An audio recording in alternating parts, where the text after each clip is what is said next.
So first, this month, I watched Blacker Than the Night.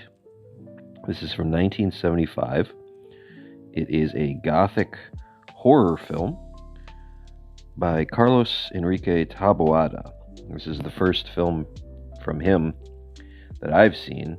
Vinegar Syndrome released a box set of some of his collected works a few years back, featuring Rapina, this, and Poison for the Fairies. So this is the one in the middle. This is chronologically, at least. I don't think they're connected, but this is timeline-wise, this is the one in the middle. And it's the story of a woman who inherits an estate from her aunt in a will. But the catch is that in the agreement, she actually is a tenant to the cat, because the cat who lived with the aunt, named Becker, the cat is the owner of the estate, and she has to work around him and take care of him and live. If she wants to live there, he's part of the deal. So it's a cat story, which is fun. But the cat isn't creepy, the cat isn't evil, the cat isn't mean. The cat is more of a symbol, as you would imagine, and also kind of a warning symbol and a metaphor around the air. And the air brings all of her rowdy friends to the mansion to hang out, clean it, and produce stereotypes. So it's not groundbreaking in terms of like its story, or certainly not in its characterization, because the characters in this are extremely one note. There's a roster at play, and every character is just one thing. There's no depth to them. There's very little backstory. There's almost no arc to any one of them. But they are important. They play important pieces to the story. So there's like one woman that's just being womanized, and then there's a womanizing douchebag. There's one that's an uppity bitch. There's one that's cruel and angry all the time. There's one that's the really nice, kind-hearted saint. And then there's like a supportive second banana. And then there's the creepy housekeeper. So everybody has their like one role that they do, and they're given a ton of time and a ton of words to really carve it out. They will kind of drop to their knees and give passioned soliloquies to each other in the middle of casual conversation, all in the name of developing these characters. And I like this style. That style doesn't always work for me. A lot of times it's clunky, and a lot of times it's a pain in the ass to have to watch because it derails a story. But this is such a simple story that just swells. It just gets bigger and bigger and bigger and builds and builds and builds, that it's not distracting and it's not a problem to have characters act like that in something like this. So I appreciated the style. I thought it looked cool. I thought it had a really nice atmosphere. It's never scary. This never attempts to be scary. It doesn't want to fool you. It doesn't want to lie to you. It knows where it's going. It shows you where it's going. And it's much happier just being built on ambiance and being foreboding and creepy. And if you're into that, like I am, then you'll really enjoy your time spent with it. I wouldn't say it's a classic by any means, but it did help kind of rekindle my ideology of what Gothic horror is. Because it is a genre I like. I just don't often think about it in terms of a genre. I will think of, oh, this movie is a slasher, but also a Gothic slasher, or it's a contemporary Gothic potboiler and things like that. Like it's always like added to something else. But this isn't. This is really just a Gothic horror film. The Gothicness is very strong in it. And for what it wants to do, and for how it looks, and its pacing, and its ability to tell the story with effective tension, I think it's a huge success. I don't know if it's a classic in terms of the genre by any means, but for a filmmaker that I was not familiar with at all, and that most people are not familiar with at all, it was a very nice surprise. So I continued on the Mexican Gothic series then with his follow up, Poison for the Fairies. And this is from 1986, again by Carlos Enrique Taboada. And this feels so different in a lot of ways. It's a totally different genre because it's not a gothic ghost horror film. This is much more based in reality and plays with the line of what reality versus supernatural really can feel like, or what the distinction is. And it zeroes in on the point of view from a small child. That's the big focus here in this film, is that the entire focus of the film is really emphasized on the two little girls who are the leads. And it's a story of how one little girl named Veronica just really lets her imagination run wild and wants to become a witch. Just hears casual stories about witches and witchcraft and just immediately dives headfirst into wanting to be that and just talking the talk and saying like, "Oh, did you know I'm a witch?" and absolutely runs with it to the point of gaslighting and manipulating her fellow classmate, who I guess believes her more often than not, even though it does kind of seem like unbelievable to her. There's enough that happens in it that lines up where she's like, oh no, she's telling the truth. And of course there's that little kid logic in there designed to say like, well, if you are convincing enough, you can convince a 12-year-old of anything.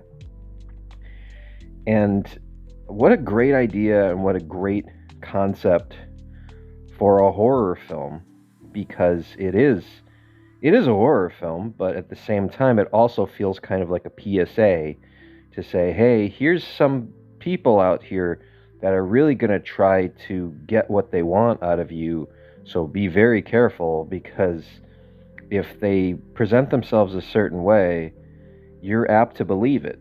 You know, that's that old theory that, like, if you're in a room and 100 people are nodding their heads for no reason, you're just going to instinctively nod yours. It's like, well, what am I doing? So that's the theory on display here. And it is scary. It's unnerving at times, more or less, but it's also like a revenge story in a way too, because the other little girl's name is Flavia, and it's mostly from Veronica's point of view. So you would think, oh, this is going to be some kind of redemption story, or this is going to be some kind of idea where her friend talks sense into her, and it's exactly the opposite. It's where she gets dragged down into the more dominant personality, which you can argue is right or wrong. It's one of those films where it also doesn't reveal its cards right away. It just kind of unfolds itself and it lets you interpret it whichever direction you want. If you want to go super dark on it and say, oh yeah, this is absolutely true and this is all occult and we're just witness to it, sure.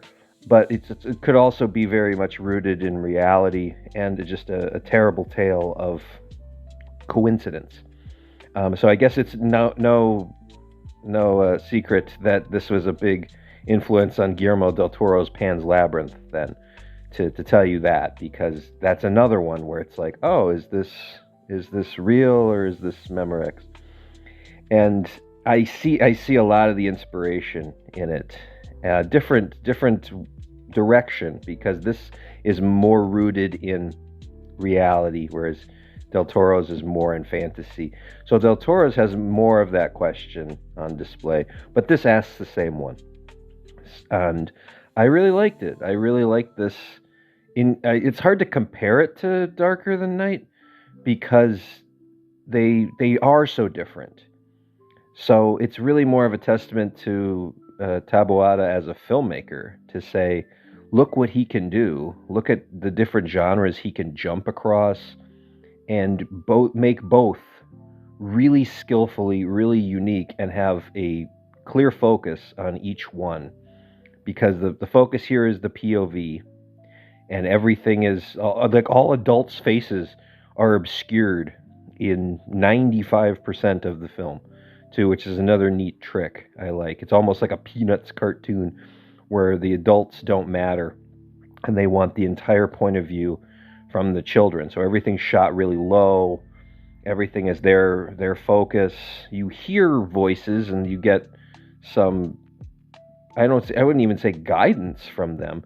You just get interjections from the parents and teachers and adults around the way, but the kids are clearly in control of this story, 100%. And that's why it works so well, I think, because it does need to plant that seed of the logic on display.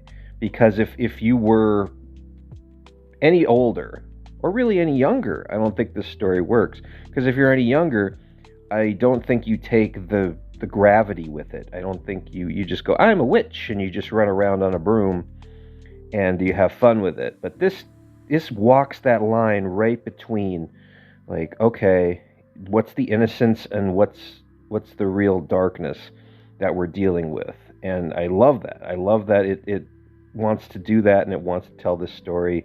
And it also dares you, as a viewer, to hate this little girl, to watch it and go, I hate this little girl. I hope she gets her teeth knocked out.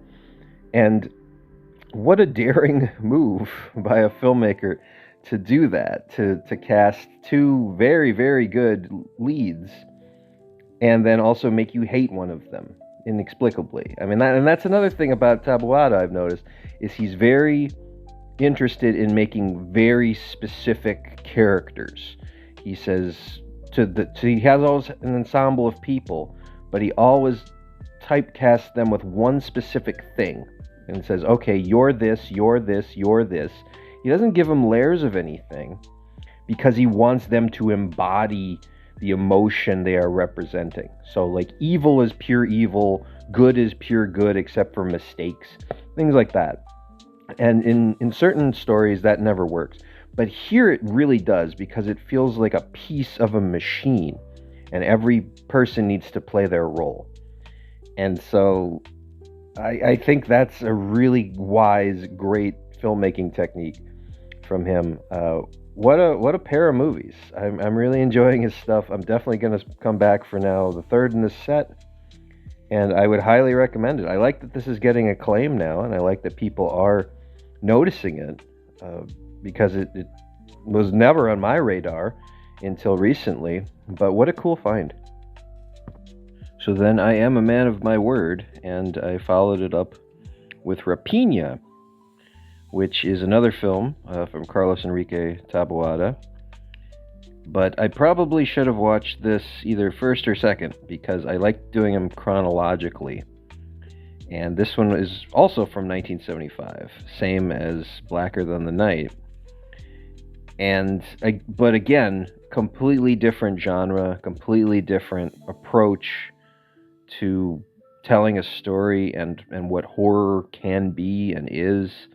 And what a testament to him yet again, because this same year as Blacker Than the Night, and you couldn't get more different, because Blacker Than the Night, cramped, claustrophobic, gaudy, Gothic, haunted house film with ensemble cast and big personalities kind of getting revenge against each other or onto them.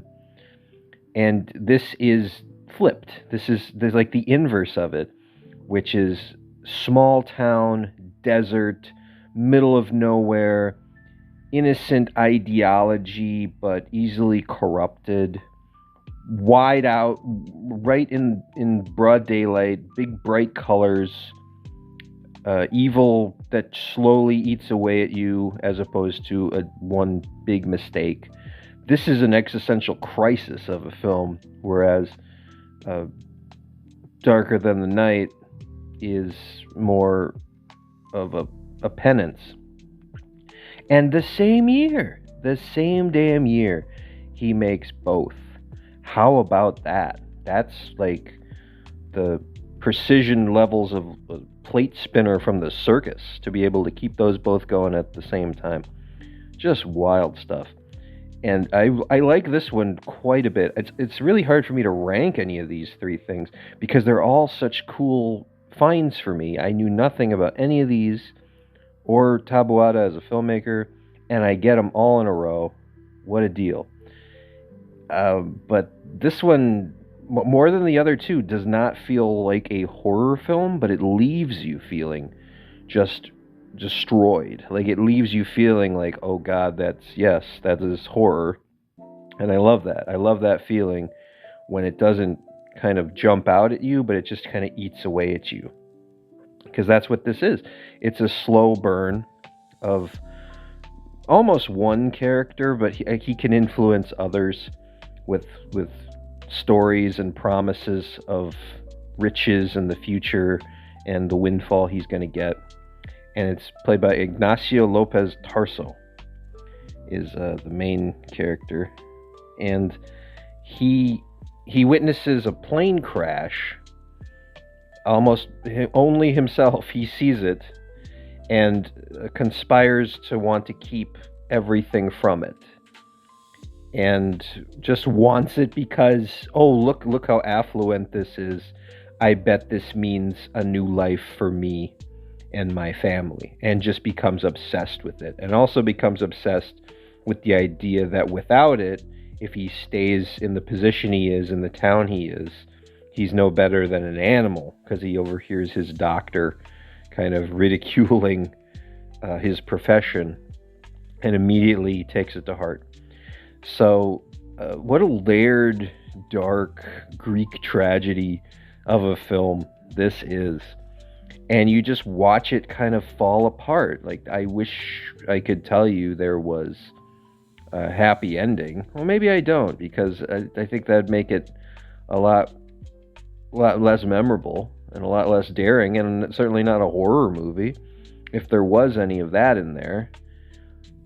But it's a character study that is important, and important to learn from all the perspectives too. Like, even if you think, yeah, that's never me, that's not going to happen to me, you could be one of the auxiliary characters where somebody does fall like that. And now, how do you tell somebody you love no? Or how do you tell somebody you care about you've changed and I don't recognize you anymore?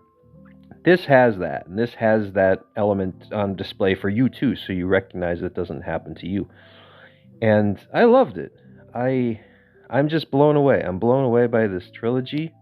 It's not even really a trilogy. It just was collected by Vinegar Syndrome as 3 memorable films. But I love it. I think this is fantastic. And I'm so glad I just gave it a chance, kind of out of the blue. So yes, all of them. I recommend Darker Than Night. I recommend Poison for the Fairies. And Rapina. See them all. See them in any order. I like to see them chronologically, but if you see any of them, it's going to make you want to watch the rest, because they're all made with skill, different skill, but you can really pinpoint the skill with which they're made. They really feel a step above a normal film, and they all tell their stories just with kind of like an expert craft, so you can't go wrong, but definitely seek them out. So after that, I watched a comedy special on HBO Max. It's from Marcella Arguello, called Bitch Grow Up. It's from 2023. And the weirdest thing about it is that it's not an hour.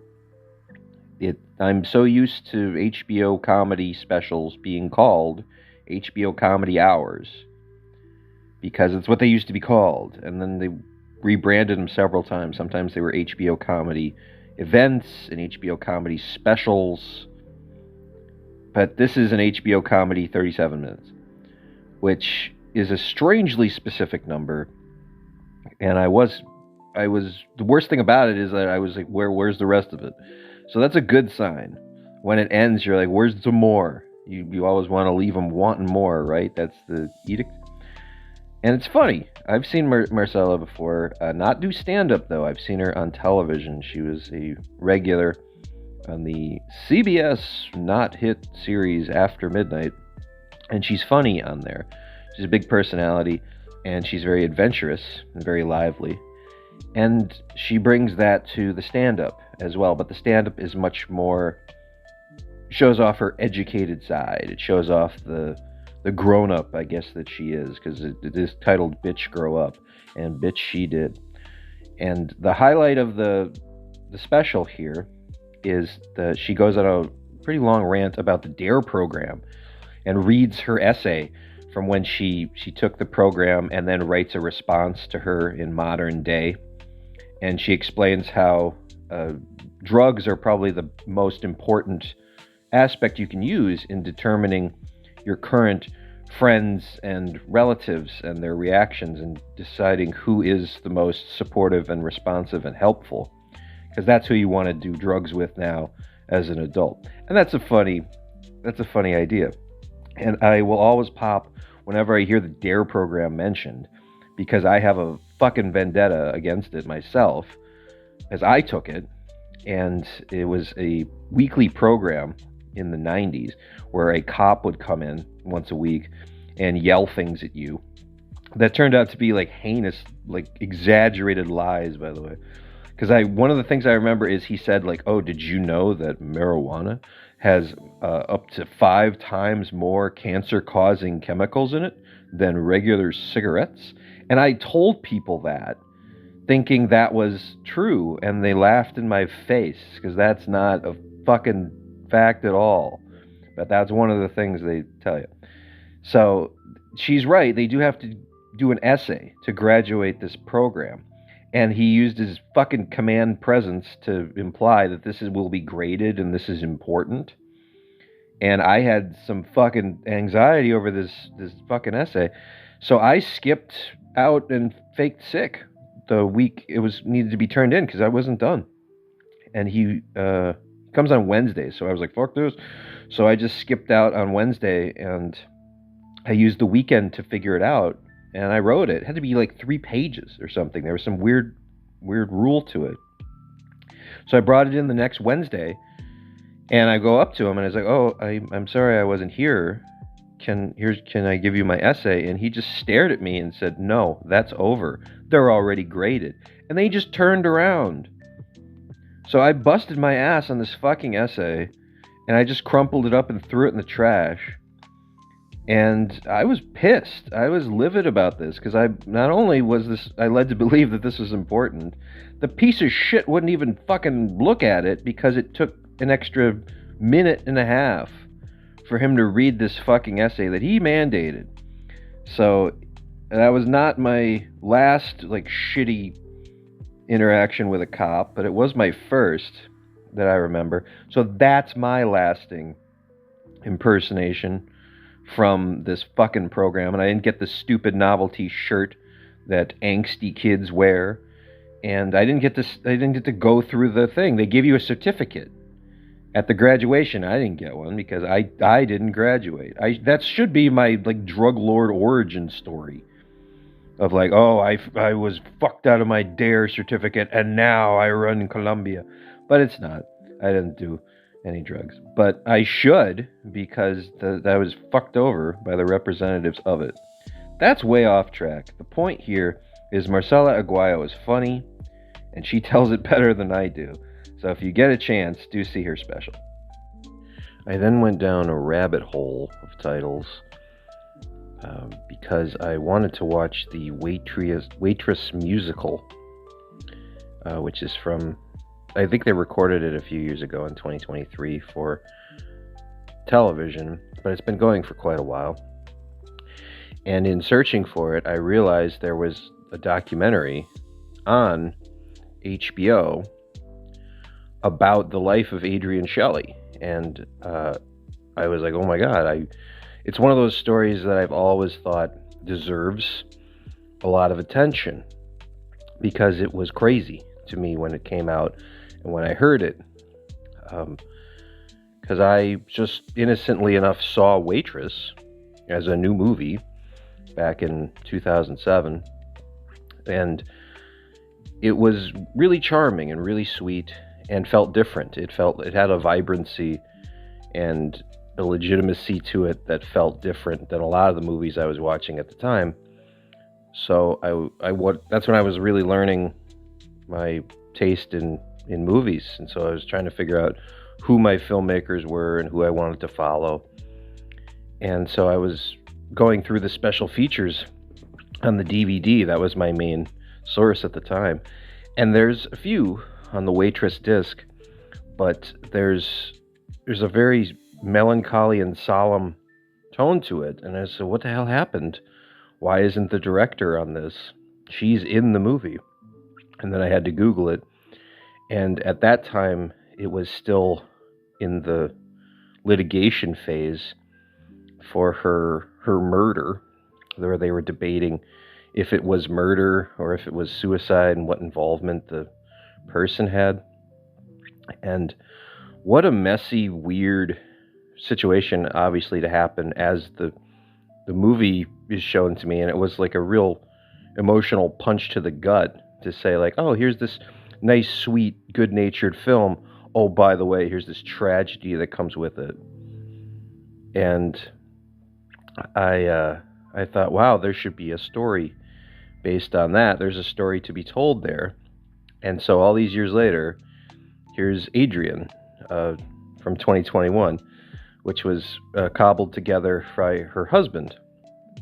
And he's no filmmaker, is the important thing to remember. This is his lone writer and director credit, and he obviously had the motivation to want to make it. And he's the one to do it because he has the archives, he has himself, he has their daughter, and he has the first-hand knowledge to tell this story proper. All that being said, I do think this is a bit lopsided of a documentary, particularly for one I was already on the hook for. If you all you had to do is tell me there's an Adrienne Shelly documentary that exists, and I'm there. I'm like, cool, about time. How do we feel about this?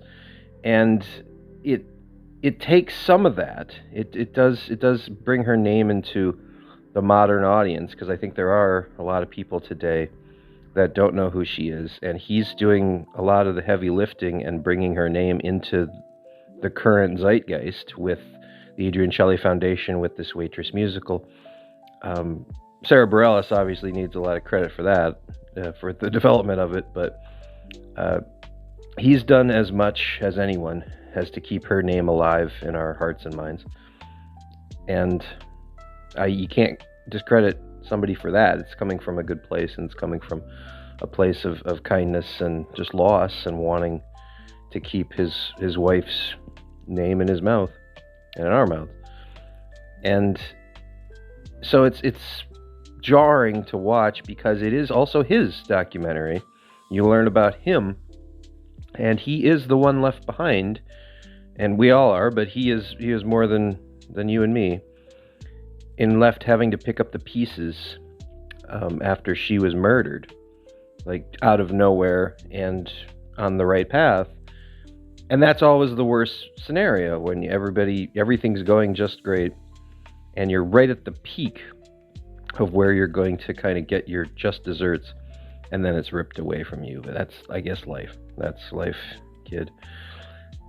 So, of course, this is something I wanted to see, and it did help fill in the gaps on a lot of things, because I had the vague recollection of feeling like shit when I realized like what had happened to her. This fills in the gaps along the way, but because again he's not a filmmaker, I think there's a fair amount of stuff in there that doesn't go together right and doesn't jive in terms of timing or storytelling, because he's trying to put it together in a succinct package, but he's not good at that. So it's a little mismatched and a little sloppy, but the heart is there and the intent is there. And more than anything, it made me remember and appreciate Adrienne Shelley, and that's what I'm quite sure the point of it was. It's also to show his pain and his suffering alongside of it, so you don't forget that there's also a husband and a child in there who's grieving. But selfishly, I wanted it to be more about Adrienne Shelley. There's still a good amount of it in there, and there's still enough for you to want to go seek her things out, which I think is the point. So, of course, I would say to watch it, but what I would always do when I would recommend Waitress is I would wait. I wouldn't say anything about what happened, because most people had no idea. And then they'd bring it back, and they would always like it. And they were like, wow, that was a cute movie. And I'd say, hey, do you want to know the sad truth behind it? And they'd say, no. And I'd say, okay. And then it would never be mentioned, because I kind of wanted her work to speak for itself rather than her just be that lady that got murdered. So it's a tricky minx to say, like, oh, is this worth it to paint her with that brush? In his side, I'm sure it is, because it had to help him. It gave him something to do, and there's a positive spin on it. But the downside is she was much more than that. So she's well worth seeking out her things with. And I wanted to start with this because even though chronologically this obviously takes place in 2021, I wanted to get this part out of the way because I wanted to rewrite history and give her somewhat of a happy ending. So I watched this one first, and then I started my path towards the Waitress musical.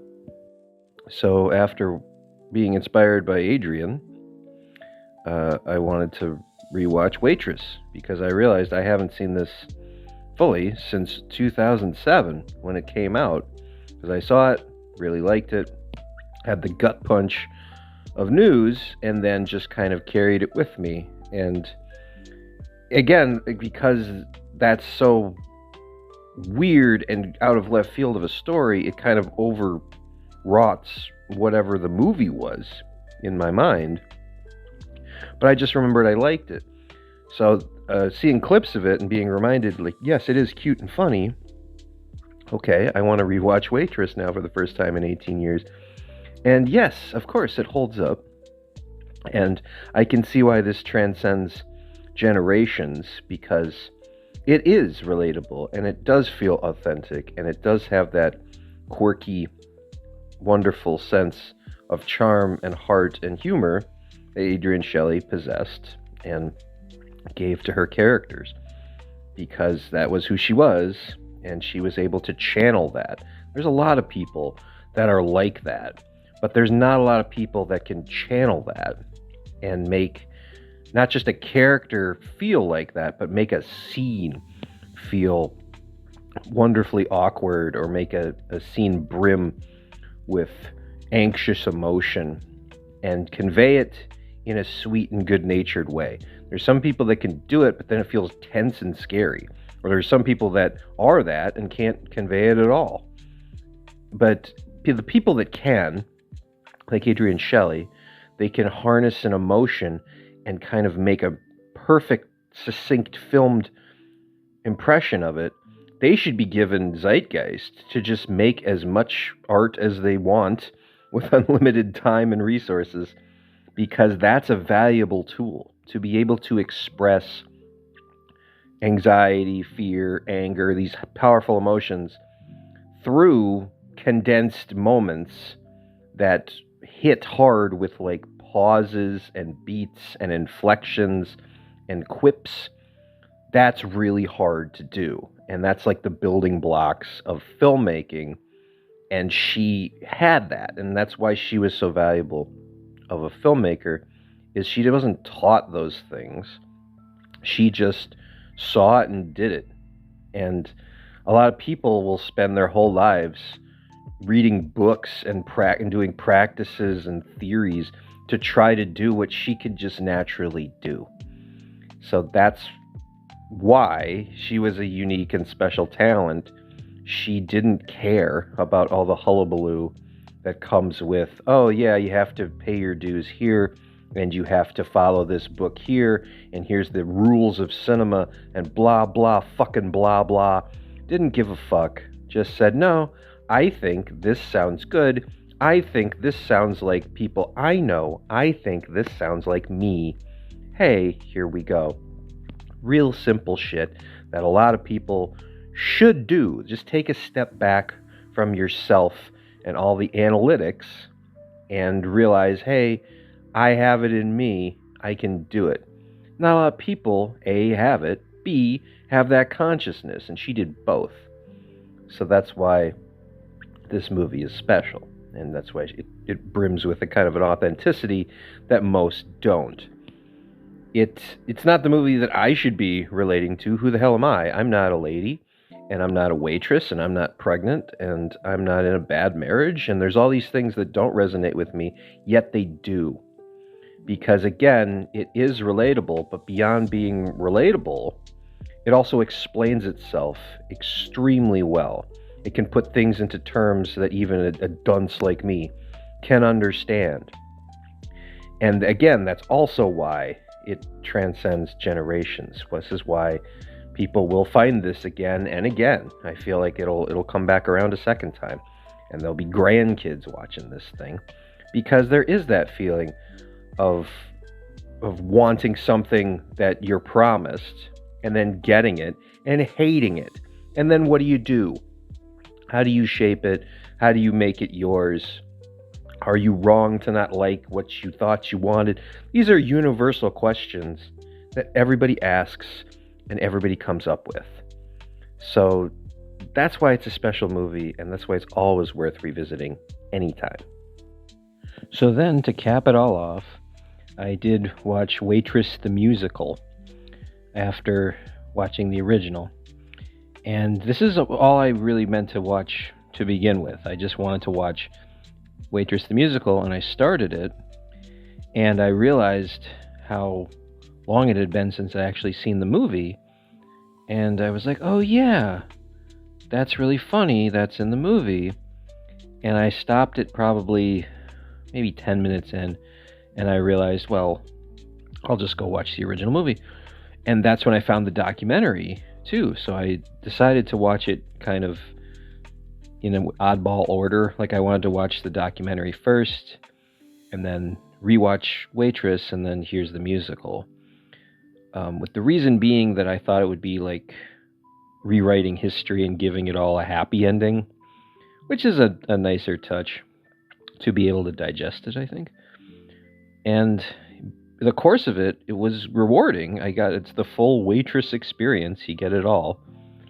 But in doing so, it really did put it all in kind of like an odd perspective, because I really liked the documentary at first, and then rewatching the movie, and then watching the musical, it's like, oh, well, there's pieces of it now that seem a little off, and they don't exactly jive with like what the movie's telling you, and then what the result of this musical is.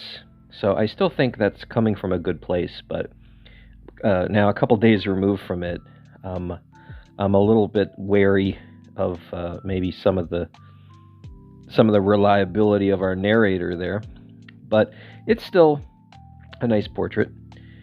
And when I revisited Waitress, I fell in love with it all over again. And that was a brief moment where I really loved it, because I don't even know if it was a full day where I watched it, discovered it, and then I realized, oh, look at this insanely sad story that comes with it. And then because it was so big, it was all I could remember about the movie. So now I get to have that feeling again. And I thought, oh, well, that'll be a nice amplification of all the emotions, because that's what musicals do, in my eyes. They just amplify emotion. To me, that's the only point of a musical, is if you want to tell something with heightened emotion, you sing it. If you can't express something in words or situations, and it goes beyond words, you sing. Like, that's why singing exists in storyline. To me, that's pretty cut and dry. And so I thought, well, Waitress hits pretty hard for me. It's going to hit even harder as a musical because of all that emotion. And it was just the opposite. It's not my jam. Musicals aren't really my thing to begin with. This one had a huge advantage because I knew the story and I wanted it to succeed, and I'm glad it's lurching forward a full generation later now as a musical, and it does fit. Like, the look of it and the upbeat tone of the characters all match what a musical would be.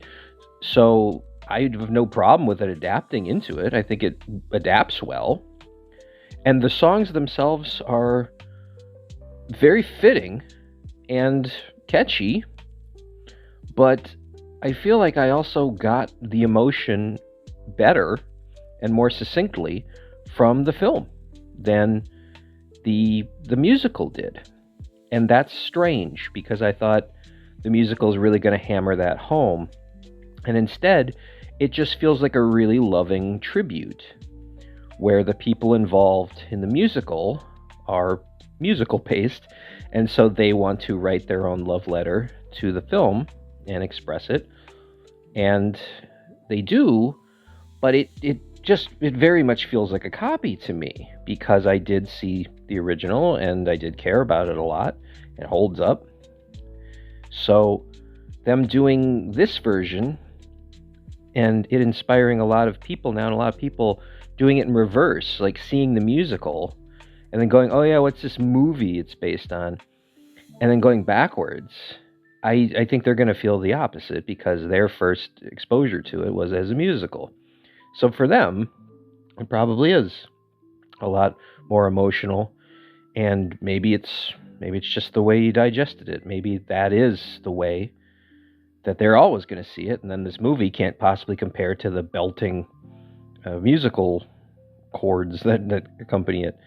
But I'm not in that camp. I think it's pretty good, and I like its reverence towards the original film, but that is also why I don't really consider this important, because it borrows so much from Waitress. It's Waitress the Musical, so you figure it would, but all of the key lines, all of the key beats, of course the structure, and all of the performances are carbon copies of the film, and they're never better than the film. The film is great as it does it, but the musical just is doing it. It's like a Broadway version of blank, it's like your city's repertory theater presentation of blank.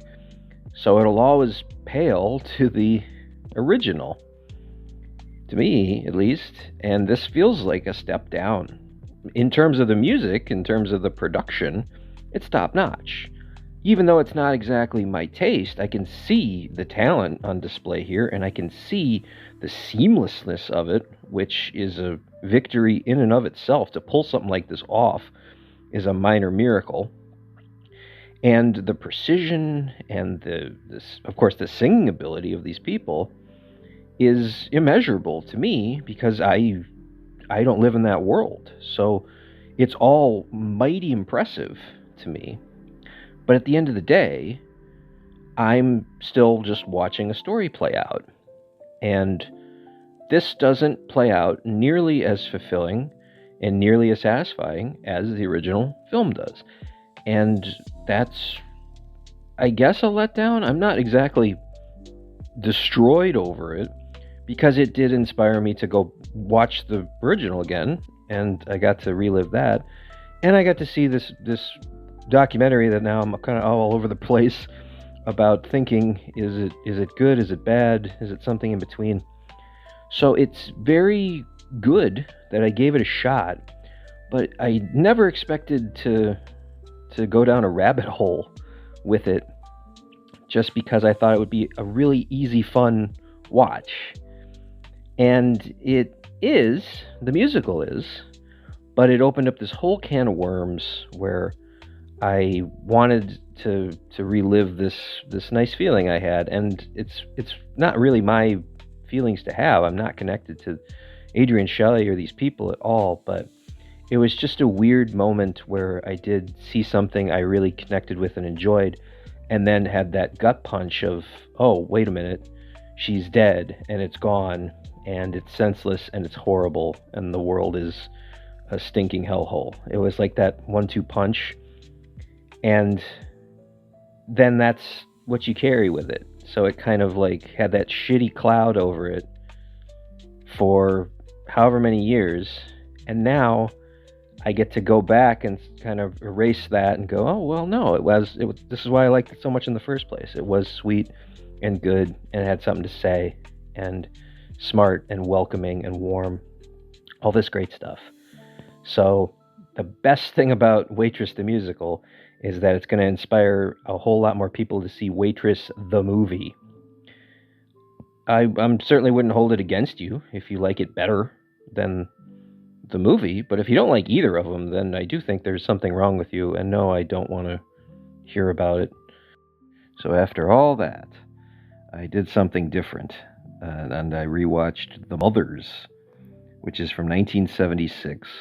It's a grindhouse pirate / women in prison film directed by Cirio Santiago, one of the Filipino star directors of his time, and he has a whole slew of these types of movies that he made throughout the years, and I'm not super familiar with them, unfortunately. This is the one and only of his films that I've seen, but it really is endearing, and this is I think my third time watching this, and I like it a little more every time out. It's very simple and very formulaic of the pattern at the time, which is tough women kicking ass, taking showers, and then kicking each other's asses. Like, there's a fair amount of that going on in here, and that was all part of the women in prison exploitation style at the time. But this one is a little bit different because it's much more action-based than it is sensuality themed. There isn't a feeling of being trafficked and used as sexual objects in the film, because in the film it's about a pair of women pirates. It's Jeannie Bell, formerly from TNT Jackson, and Roseanne Caton, who are captains on the Muthers ship, the pirate ship. And in between plundering, Jeannie Bell's sister gets trafficked by this group, and so they purposely get caught investigating her so that they can infiltrate the prison and bust her out. And you would think in that kind of setting that there would be a whole lot of like exploitation and the rough like sexual assaults and rapes and things like that come with those settings. But this one is much more focused on the revenge aspect. It's kind of pointed behind the main female characters. And it is a rarity then and now to have any film really cast 4 African American women as the leads and give them powerful dynamics, give them funny lines, give them action sequences, give them a goal to get to, give them enough range where they can emote and they can show their abilities and they can show what they can do when given a proper platform. It's not a well-made movie, but in the same way it is, because there's a whole lot going on for it, and you know it was made for real cheap, because the Filipino budget at the time was like day player, $5 a day stuntmen and extras, so that's why this is populated with big crowd scenes in prison and big crowd scenes at their plantation and big pirate crews and big beach shootouts and jungle fights because they were able to get these people like dirt cheap. And that's not easy. It's one thing to say like, oh, this looks cheap, but it was. I mean, you can't make it look better than it is. But being able to edit it and being able to pull it off based on what they had at hand is a fucking miracle. Because there's explosions, there's gunfights, there's Tarzan swinging, there's all manner of action going on, in addition to pretty decent characters on display and pretty decent emotional arcing for everybody too. They stay tough throughout, but there is kind of a vulnerability that's shown throughout the proceedings, and it all just really ties up into something really satisfying. I really did enjoy it more than the last time I saw it. The first time I didn't know what I was in for, so it just felt like, oh, this is going to be corny, because it does look corny, but you have to really let it warm up on you, and by the time you're into it, like, you realize how into it you are. And it's just this like wild playfulness, I guess, to it that comes with it. Like the characters like really want to keep going, and it pulls you in. It gets you into the same feeling of like, yes, they are succeeding. Yes, they're in trouble, but they're confident and they're having fun. And let's watch them fight their way out of this one, type of movie of the week style. So, not a movie I thought I would really come to find endearing over the years, but certainly one that has won me over in a lot of different ways. So the next, Jesus Christ, I watched a movie I had never heard of before, but it made quite an impression. It's called Cast a Deadly Spell. This is an HBO original movie from 1991. I had no idea HBO was doing original movies in 1991, but it's on HBO Max right now. If you go there and look under Cast a Deadly Spell, it says it right in there, like, Max Originals category is this. And it's clearly a love letter of a film. It's directed by Martin Campbell. This is, Martin Campbell's been making movies for a long time. He probably most famously directed Casino Royale a few years ago. But this is very different. This is kind of a mix between, like, a Joe Dante Gremlins and a Crime Wave era Sam Raimi style of filmmaking. It's truly bizarre. It's written by Joseph Darty, who normally writes more serious fare as well. He wrote Steel and Lace a few years ago, but I'm guessing it was his passion project, because this is a 1940s gangster noir story, but it's also a horror film. It's kind of like Bright was a few years ago. Remember Bright? That stupid piece of shit where magic is real, but everybody's gritty and uses fucking guns to shoot at it. Well, that's what this does. This is in the 40s, and magic is just real. From the fucking first scene, they tell you everybody uses magic, except this one guy, and it's Fred Ward playing a detective. He's playing a detective, of course, named Detective Harry Lovecraft. Harry Philip Lovecraft, you get it? And he's on the hunt for the Necronomicon. For real. Seriously and for real. That's what this movie is fucking about. It's a gumshoe in 1940s Hollywood looking for the fucking Necronomicon. Cool. There's like his former flame, which is Julianne Moore, of all people, and he's hired to essentially rescue this daughter from the clutches of the evil Necronomicon. And that's why this guy wants the book, because he wants to rescue his young virginal daughter using it. fucking batshit insane this movie is, just in concept, and then in also how it is executed too, because it's, I think, pretty accurate to say the Sam Raimi crime wave shenanigans and goofball screwball comedy going on. There's a whole lot of like Three Stooges-esque slap fights and like big scenery falling on people, like very old-timey, antiquated ideology there. And silly rubber puppet monsters as well, which I wasn't ready for. There's like little goblins running around. The earth opens up and you see big fat rubber puppet monsters. There's one jazzercising on a roof at one point. He looks like he's a gargoyle, but he looks like the mascot of a minor league baseball team. Just surreal. Just absolutely fucking surreal, that the aspects this film has, but it also plays it out like Who Framed Roger Rabbit or something.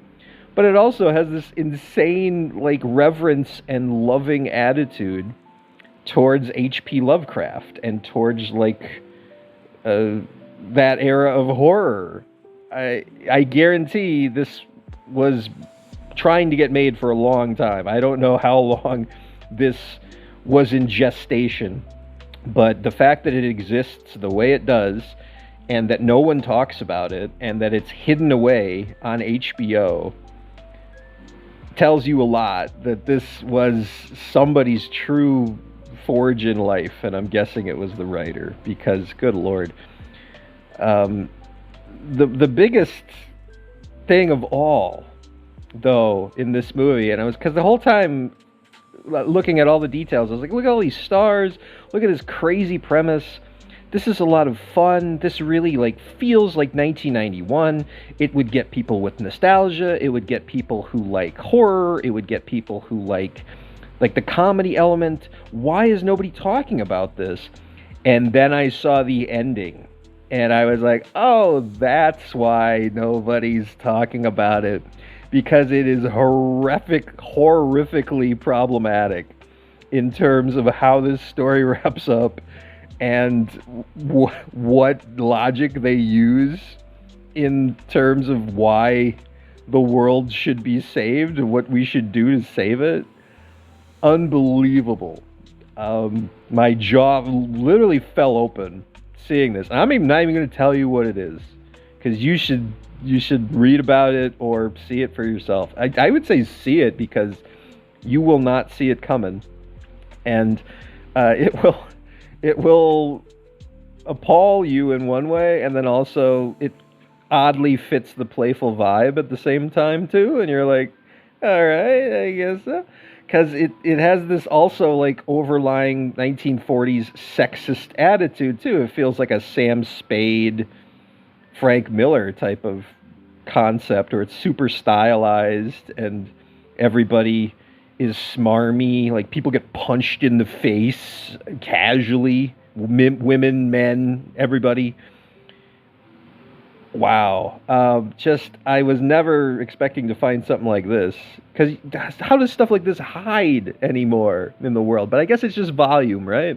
There's just so much shit out there that something crazy like this on a major platform with stars littered throughout it, current stars, it just blends right in. Nobody even bats an eye anymore. But mark my words, it's not going to be me, but somebody is going to chop this up into pieces and put it on TikTok or something, and this thing's going to be just torn to smithereens, because people will interpret it in a modern gaze, and oh god, look out. But I'll tell you what, I'm not sorry I saw it at all. I'm glad I got in early, because I see the logic, I see the mission statement here. It's not evil, but what a dumbass movie, and what a dumbass ideology.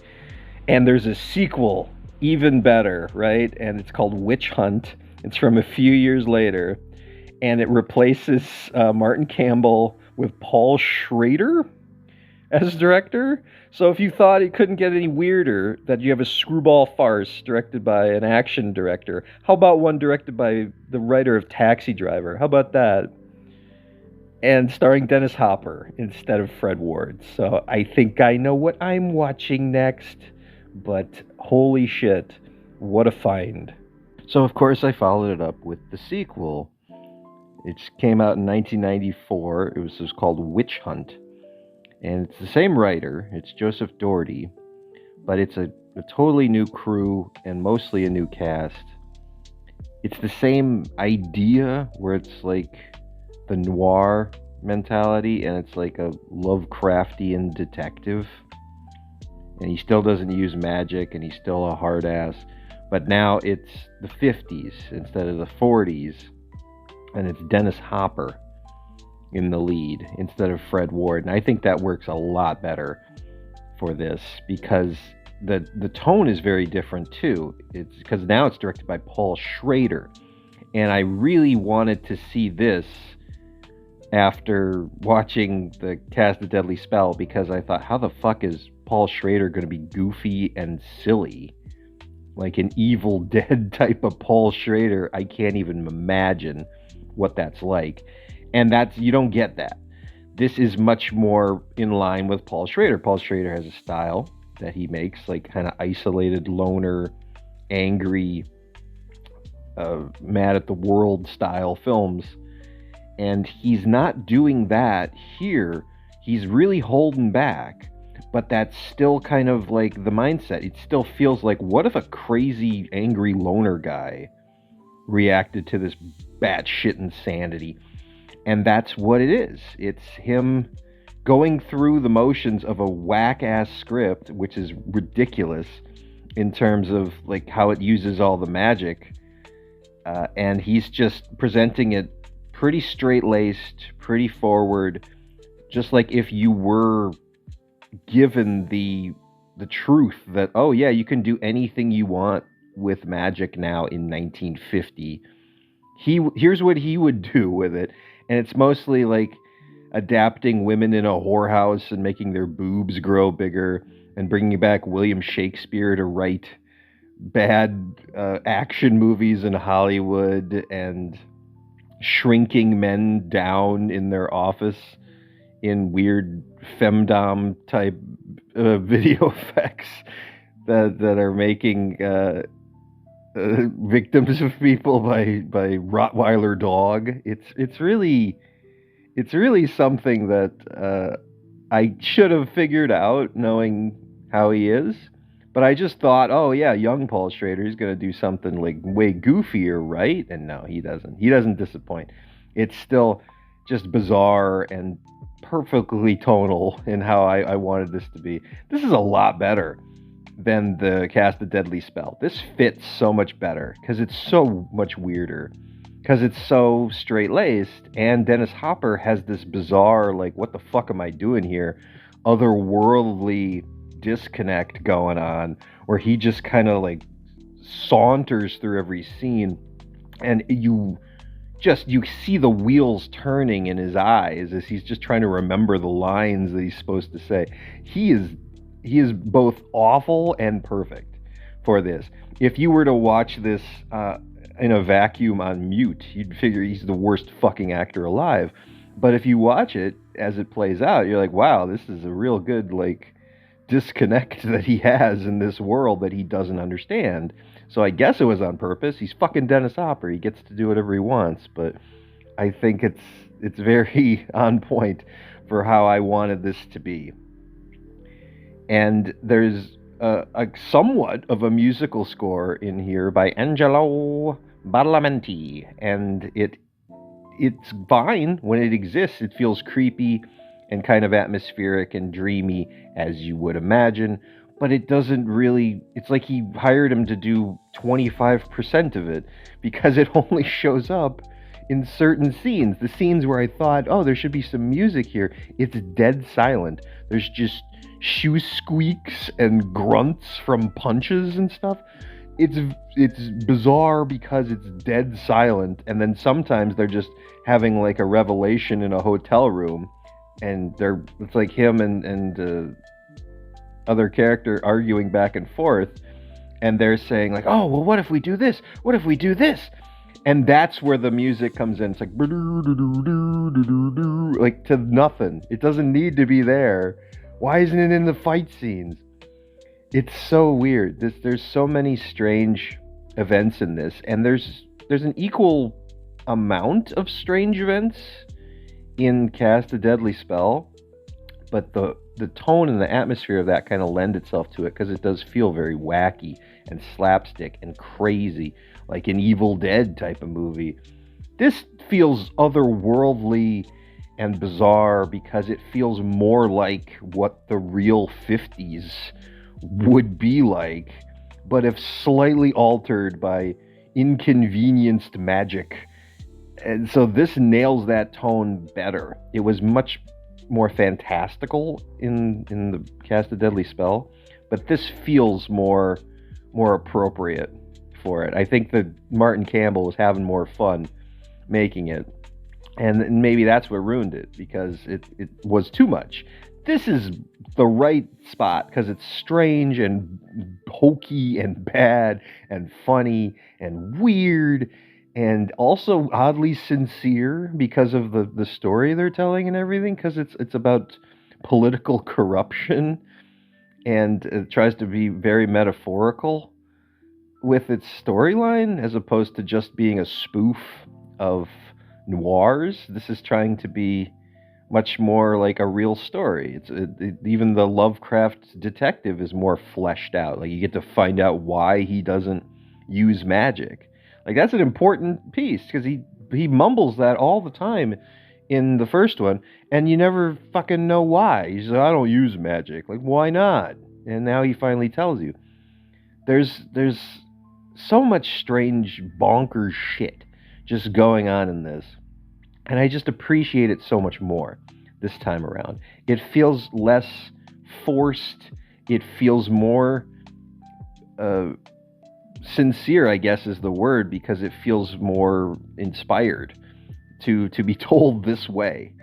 And I thought it was a vast improvement in every way. The Julian Sands is in this as well. He plays one of the antagonists and is pitch perfect fantastic. I miss Julian Sands all the time. This is great. This is great to see him in. Debbie Mazar shows up in a weird cameo as well. Tons of just Easter eggs and strangeness.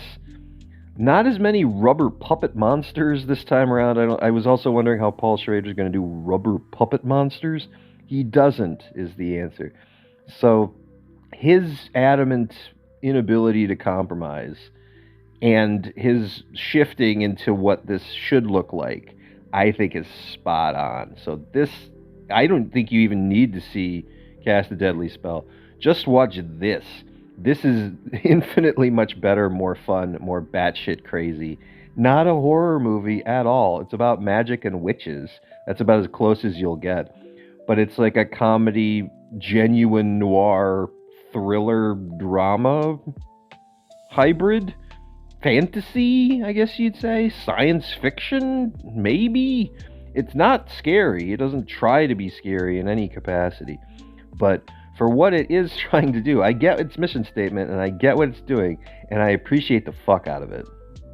So then, I decided to begin my Pee Wee Herman regimenting because I'm getting pumped or prepared for the Pee Wee as Himself documentary that is coming up at the end of May here, that it will premiere on HBO, and it's supposed to be fantastic. It's a 2-part documentary, and that's something that I'll obviously talk about more when I watch it, but I'm pretty excited to see Paul Reubens open up as himself, because famously for decades and decades he would never ever do that. He was always like very much in character all the time, and that was unique not only to him, but it was unique to see such a finite character, clearly a character of a person, but who will never admit to being an actor. And this was the beginning. It was 1981's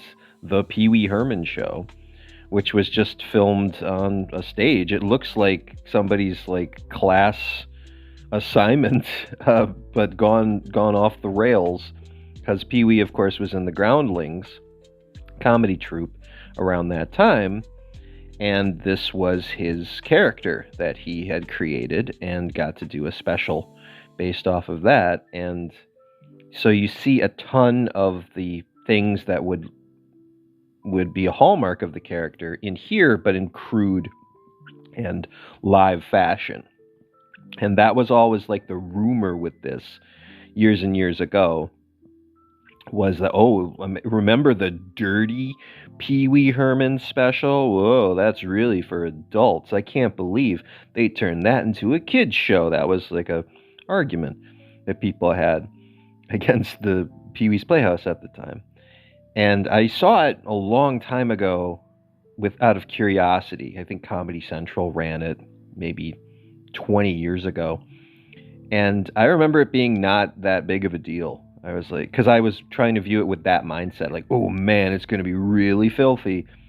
And I remember being like, well, it was like slightly more adult, but I don't remember it being like disgusting or mean or anything like that.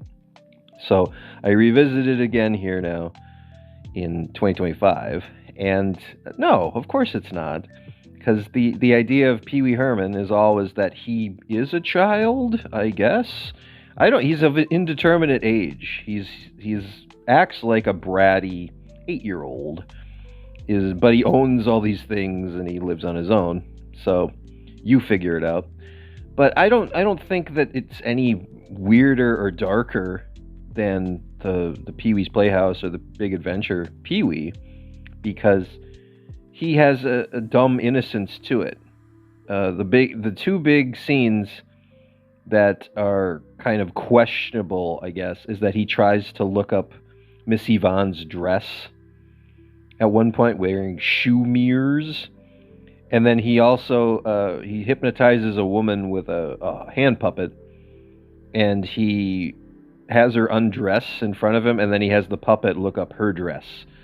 But to me, looking up a dress is a very innocent act. I mean, it isn't, but in the eyes of an 8-year-old, it's like, whoa, what's that? Like, you just want to do it because you don't know what's under there. You're not trying to like progress. That is the goal. Is like, oh my God, I did it. And in the shoe mirror gag, it's him and I think it's his friend. I think it's Hammy is his friend, and they both put on shoe mirrors, and they're trying to see up a dress, and then the lady's like, "Oh, joke's on you! I'm not wearing any underwear," and they just go, "Oh," and they're disappointed, and they don't care anymore. So it's like, see, it's just a dumb, innocent, like, haha, I saw this, but no. You can't have them like grasping the knowledge of like, oh yeah, now Pee-wee's gonna fuck you. Like, that's never the implication, and it's not where it's leading. So that would be uncomfortable. But as it is here, not so. And it's got everything. It's got everything you would expect. It's got French crocodiles and pterodactyls and talking clocks and zombie and all kinds of like wacky, crazy, rapid fire stuff. And maybe the best part of it, because I get all this benefit of learned knowledge now. I know where it goes. I know what it becomes. But now I get to see a whole audience of people experience this for like the first time. They get to see this maniacal character come out and just obliterate their expectations, because nobody in their right mind thinks a guy's going to come out and act like this and commit to it as deeply as Paul Reubens committed to Pee Wee Herman. And that feels great, because there's moments where they're just roaring and screaming in laughter. And I can get it, because Pee Wee Herman was a character that you could just hear make a noise or see do like a weird ass dance or do these like chameleon movements and throws of emotion. And it was fucking funny. It was just viscerally funny. You could show it to somebody who was 10, or you could show it to somebody who was 100, and they would laugh at it because it's fucking funny. And it's a primal urge of comedy, because it's just like, oh, everybody can relate to that immediately. And once you get in on the joke and realize, like, yeah, this is It ended up being like a 50, 60-year-old man playing this joke. It's even funnier. It's one of those things that gets funnier as it goes on because you're half wanting to see it yourself, but you're also half rooting for him to pull it off. And it's just wonderful. It's just really wonderful to see the beginning of the character and how it really never changed all that much. It was all very, very linear because it's got to be so tempting to turn that character into an asshole and just make him bitter or make him solemn. And they do that in Pee-wee's Big Adventure, but they never betray the character. Like, they clearly have a mission statement, and they're like, okay, these are the rules of Pee-wee Herman. We will not break them. Cool. And they abide by them. And that's what makes people come back. It's why I come back. Because if you cop out and you're like, oh, I'm actually going to get a job as an insurance salesman now, it's like that's not good. Like, if you commit to it, nobody wants to see that. People don't want Pee-wee to not be Pee-wee. Pee-wee's Pee-wee, goddammit.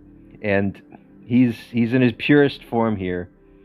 It is more wink wink nudge nudge type of humor to it, and it has like interjected clips and spoofable moments. Of course, the famous Mr. Bungle clip in here is spawned Mike Patton's band years later. That's always fun to see. There's a lot of like weird barbs at the post office too. So there's just some like strange topical moments that probably don't age great out of it, but that's just like, oh no, Peggy Fleming reference. Like, that's not a problem. It's just, it was 1981. Get over it. And of course, you have to mention Phil Hartman, the fucking wonderful and always missed Phil Hartman, co-creator of the Pee-wee Herman show, by the way. Scream it from the fucking mountains. Don't forget Phil Hartman and his importance to this character and the comedy. He's here. He co-wrote it. He co-created it, and he's Captain Carl. And he's the crux of the story. There's a story, by the way, where he falls in love with Miss Yvonne. And Phil Hartman always gave 110% in every performance he ever was assigned. And here, it's even stronger because he cares a whole lot about it, and he knows exactly what he wants it to be. And as funny and wonderful as Paul Rubens' groans and quips and motions were, Phil Hartman's was the inverse and just as funny, I'll argue, because he's a barking, snarling, angry sea captain who's filthy and angry and agitated at the world as it's not the sea. He hates the land and he misses the sea so much. So it's such a nice contrast that you don't really get in any of the other Pee-wee moments where there's somebody who's as bombastic a character, just in the opposite attitude. Because while Pee-wee is innocent, Captain Carl is betrayed by the world. He's hardened and he's hard-boiled now, and he just hates everything, and Pee-wee is the eternal optimist. So you get a nice yin-yang that you never really got in the show as a contrast. And you didn't really get a ton of it in the movie either, in Big Adventure, because I know Francis is a pile of shit, but he's never on par with Pee-wee. Pee-wee always tops him, as he should. But it's fun to see two people on the same side, but also different viewpoints, with able to bring it as hard as they can. I know I've talked far too much about this simple little show that is really way more of a, hey, watch this and experience it, as opposed to have somebody tell you about it. But I just love it, and I want to talk about it, because I don't know who else is talking about this show from 1981 right now. Me, I am, and of course you should see it. I don't care if it's been 20 years since you've seen it like I have. Watch it again. It's great. So I then followed that up, out of chronological order, with Big Top Pee-wee. Now, why this one? It's because I've actually never seen this one. I had heard it was not good for many, many years. And it's always been called inferior to Pee-wee's Big Adventure. And I've seen Pee-wee's Big Adventure a lot. I've seen it maybe 10 times at least. And I feel like I have the gist of it. But I've never seen Big Top Pee-wee despite owning it. I bought it a long time ago because I thought, wow, this is exciting when I found it for sale. Just because it's kind of obscure. I never hear it referenced. I never see anybody talk about it. But I thought it's a fucking Pee-wee Herman movie. So I grabbed it and never watched it. So here's the time. And I saw a review beforehand that said, don't do this. It was a Pee-wee Herman fan, and she said, just avoid this. This is not Pee-wee at all. And I didn't understand what that meant because I hadn't seen the movie. And I said, oh, come on. This has got to be better than that, right? It's Pee-wee Herman. No. She was right, and this left me with a very weird feeling. Because who am I to say I know Pee-wee Herman, or this is Pee-wee Herman the character? I'm not in his head. I'm not Paul Reubens. I'm not in any kind of way, shape, or form in charge of what this guy thinks or did. But this, yeah, the sentiment is true. This ain't fucking Pee-wee Herman to me. This feels like way wrong and way misguided conceptually. And I don't understand how it is the way it is. There's so much different with Big Top Pee-wee versus just the character in general. Just Pee-wee Herman and the Playhouse and Big Adventure and Big Holiday, Broadway, all of that is so different than this damn version, and it doesn't make a ton of sense to me because Paul Reubens wrote it, Paul Reubens stars in it. A lot of it's the same, but it just feels very, very different. It's like he wanted the character to mature, I guess. I don't understand the logic here, but it's where Pee-wee, it's a standalone sequel, and Pee-wee is just on a farm now.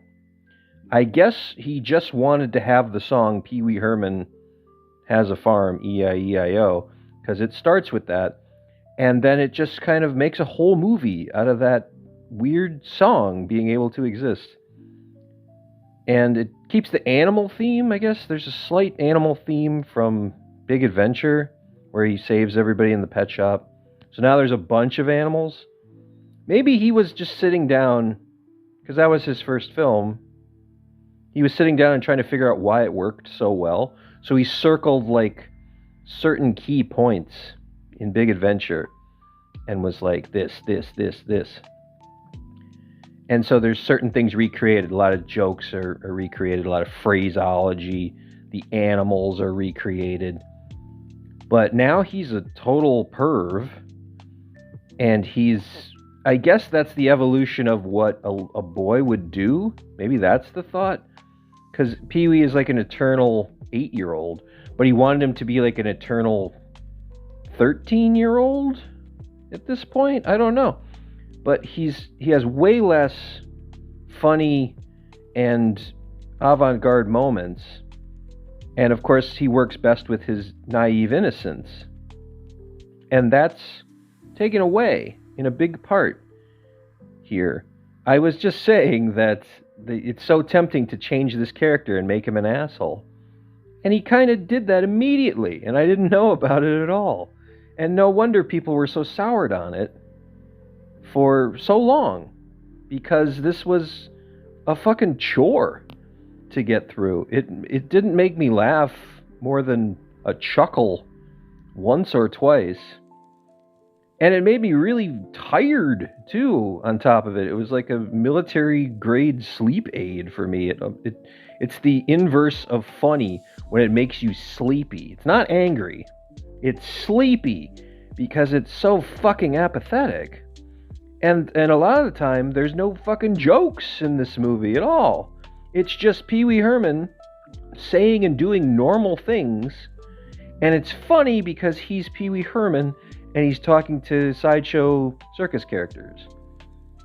Okay, it's not though. It's not funny. I'm watching and I want to like it because it's Pee Wee Herman, but it's not fucking funny. It's not even set up as funny.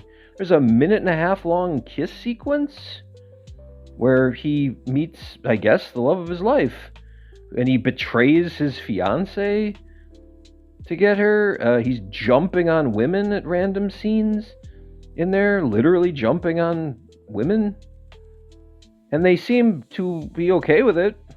They're chuckling and asking to see him again the next day, but horny Pee-wee is not something I was prepared for or enjoy. And I don't know who would. I don't know who's watching this. Who watched any of the early Pee-wee and was like, what would make him really great is if he just wanted to fuck everything. I don't know who thought that was a great idea besides Paul Rubens. It must have been Paul Rubens. I guess we'll find out when he talks about this. But Jesus, yeah, this was a blindsided, terrible film that I should have listened to because it's a fucking chore. And I never thought it would be. I really didn't want to believe it, I guess. I thought, no, it's Pee Wee Herman, because I had a good view of Pee Wee Herman, or funny view of Pee Wee Herman, because I hadn't watched this shit pile. But wow. And I looked up the making of, and this took over 1.5 years to work with and choreograph and plan and write. And he signed a lucrative deal with Paramount Pictures at the time. He had just come off of Big Adventure with Warner Brothers. Warner Brothers is in that movie. And yet he used his leverage to go walk across the street to Paramount, and then this is what he came up with. Very strange.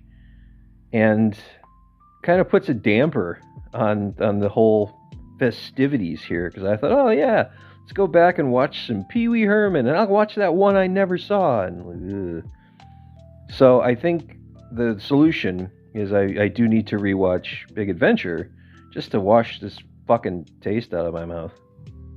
So then I did it. I did decide to watch Pee-wee's Big Adventure one more time, even though I felt like I know this movie very well. It has been a long time since I actually sat down to watch it, and there was bits and pieces I didn't remember. And of course it holds up. It's a classic movie to me. This is one of those movies that's just so easy to watch and so much fun and charming and goofy, and I'm sure nostalgia plays a pretty big part in this, because this is something you probably should see as a child, but then it's one of the ones that does age well too into adulthood, because it's one you'll always defend, and it's never a problem to revisit. It just feels very good-natured and very sweet. Its heart is in the right place. It just cracks into that childlike ideology really perfectly. It's Tim Burton's first movie, of course, and it's him beginning to realize how to tell a story in a really avant-garde way. And I think that is a big help from Paul Rubens, who also introduced him to Danny Elfman, because he was a big Oingo Boingo guy. So there never would have been a Tim Burton Danny Elfman collaboration if it weren't for Paul Rubens. And there's so much that is just scenes pasted together here, where it's just moment, and they all follow Pee Wee Herman, but they're that theme of just overwhelming positivity from him and winning over every single person he has an interaction with, not in a condescending way and not in a ironic way. He just is himself, brimming with cheer. And even when he's furious at somebody, or even when he's in a terrible situation, he just smiles his eye teeth and is like, "I'm so sorry." And then people are like, oh, okay. And then they just warm up to him. It all melts away. And he makes friends everywhere he goes. And I was watching it, and in the middle, my mind started to wander just because I've seen it so many times. And it's like, okay, it's just a comfort movie now. I was like, well, is there some kind of psychology here where Pee-wee's supposed to represent, like, every one of these people's light inside, or their innocence, or their positivity, and that's why they're all down on their luck people, or bitter, or angry, and then they see him and he represents that optimism that is somewhere inside of them, and that's why it appeals to them so much, and that's why they're like, oh, because he's reigniting the fire inside of them. That seems like a reach, but it's possible. It's giving Pee Wee Herman some kind of psychology, which I'm fine with. And it's just a great movie. It's really, from top to bottom, as a regular story, it's funny. As a character study, it's great. As a satire, it's great too. It just had so many beats, and it's so bizarre, and it was so bizarre at the time to have this come out and have this be as big as it was, and have children responding to it, and adults responding to it. And then there was the weird rumors of like, oh, he's a dirty character, and people not connecting the dots because it was kind of like, oh, is he not? It was one of those things that like the rumor passed around, and the reality is he's not. But it was one of those things you could spread at the time because there wasn't a way to debunk it so easily. But it's an absolute classic, and again, it's refreshing now after watching Big Top Pee-wee first. This is Pee Wee Herman, and I agree that Big Top Pee-wee really shouldn't exist because it's just such a downer and such a strange twist for the character.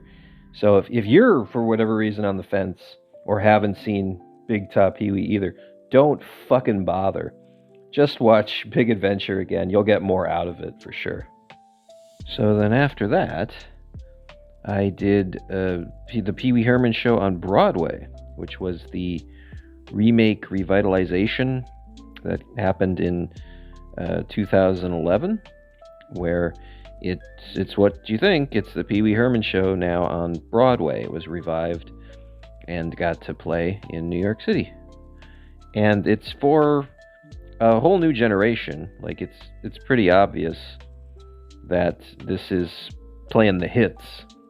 It's designed for people who are aware of who Pee Wee Herman is, but maybe not expressly for people who have seen the original Pee Wee Herman show, because I had the benefit of watching the original special basically like a few days before watching this, and it borrows very heavily from it. And I get it, it's a remake of the special for a new generation, but like the whole structure is the same. There's several lifted lines and jokes, and that's why I say the whole persona for Pee Wee Herman, I think, really did begin in just that first show, and that went all the way through his career. So much of what that character was, and the characters around him, and his attitude, and even his like flat out catchphrases and jokes, were all from the very beginning. It did evolve, and this is an evolution too, but it's wild to see how much of that verbatim plays just as well, if not better. All this time difference between. So it's 1981 versus 2011. And the things that were funny in 1981 are still funny in 2011, which is great, which is a sign of like really great comedic voice. When you can be universally funny at any point in time, and it doesn't matter what the state of the world is or what pop culture reference is around it, then it's funny. And that's what this remains. But this does add more sign of the times things to it.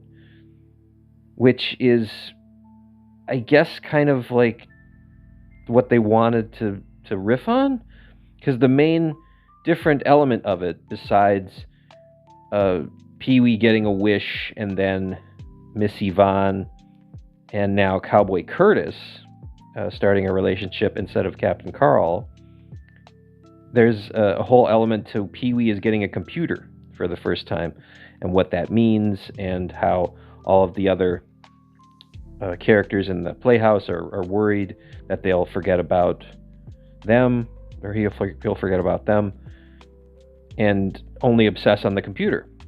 And he does. It's immediately what he does. So there's a nice riff on that. I thought that was topical. It's not inherently tied to 2011. That's just kind of like from 1981 to now, where have we gone? And so that's clever, and that's funny. And there's a lot of little like riffs and jokes along the way where they mention specific brands of things, which didn't age so well, like the Bump It hair product. I do remember the Bump It, but it's not exactly like a hallmark of time. Or the Sham Wow is also referenced in there. So there is more of that in here as opposed to just the timeless element of the original. But I think it works for the most part. Pee-wee's back to being kind of a clear soul. He even goes on a long-winded defense of his purity ring, which I guess erases all the plot line from Big Top Pee-wee then, which is smart, because that movie fucking sucks. So he erased it from the timeline too, just like I want to erase it from my memory. In this world, Pee-wee has not fucked, so okay. And I don't really care if Pee-wee fucks, but I don't want to know about it. And this one, it does bring it up, but he's telling you, hey, don't worry about it. You're not going to see insertion or anything like that. And I'm like, cool. But there is a kind of oddly sensual song between him and Cherry that you could misconstrue. But that's funny. It's an anthropomorphic chair that he's singing to. So that's where the Pee-wee sexual tension works best, when it's against a puppet chair. That's A-okay for me. So this is just kind of like a lost child, though, in the midst of the Pee-wee Herman canon, because it really is only for fans of the series that hadn't seen him as Pee-wee Herman for a long time. Because I don't think he had done anything in character to that point for like a decade. He was 1992. He showed up at the MTV Awards real quick, just to get cheered, I guess. And then he just kind of stopped doing it. And I do remember he popped up once at a WrestleMania, which was unique. And then he also started doing like Funny or Die shorts right before the Broadway show, which I think was all kind of building up to, hey, let me make another movie. Let me reintroduce the character. But I do think that obviously he was humiliated by his scandal, his couple of scandals that went down between 92 and 2011. But he still has it. It's one of those cases where anytime he wanted to, he could just reach back and play this character. And maybe it wasn't very challenging for him, and maybe that's kind of like the mindset of like, is this all they want me to do? Because Paul Reubens was funny and could do a lot of different things with his comedy, but people just wanted to see Pee-wee Herman, and he perpetuated that by saying I'm Pee-wee Herman for a long time instead of saying I'm Paul Reubens. So he's kind of mostly to blame for that. But at the same time, I also empathize with the idea that maybe he thought this would go somewhere else or build upon something, and he didn't think he'd be just like a jukebox of phrases and bits that he came up with a long time ago and just repeating them. It's maybe unenviable to be Pee-wee Herman. I love watching him, And I hope he did realize that people got a lot out of enjoying his entertainment, and they were able to get a lot of comfort and joy from it. But I wonder if he was unfulfilled as a performer as a result, because it really did feel like, oh, it's back to the well now, and he was going back to the character instead of going somewhere new. He did try to do something new with Big Top Pee Wee, I'll give him that, but nobody liked it. And so I think he just was like fine and sulking and acquiesced to make some money to do it. All that being said, you don't really feel that in the performance. The performance feels energetic and fun and funny and fresh because he's very good at what he does. But the truth is in the material, and the material was written a long time ago, and it's just kind of getting reheated for me and for anybody else who hadn't seen it before. So it's a treat, but at the same time, like, now we live in a world where everything is digitized next to each other. I could watch the 81 special right next to this. So it's maybe more accessible to people, but it doesn't really matter in the scheme of it. If you're comparing it to the 81 special, I think it's got the 81 special beat just because it shows the bit of evolution, but the original special kind of feels a little bit more edgy and has more energy to it. It's a little more dangerous.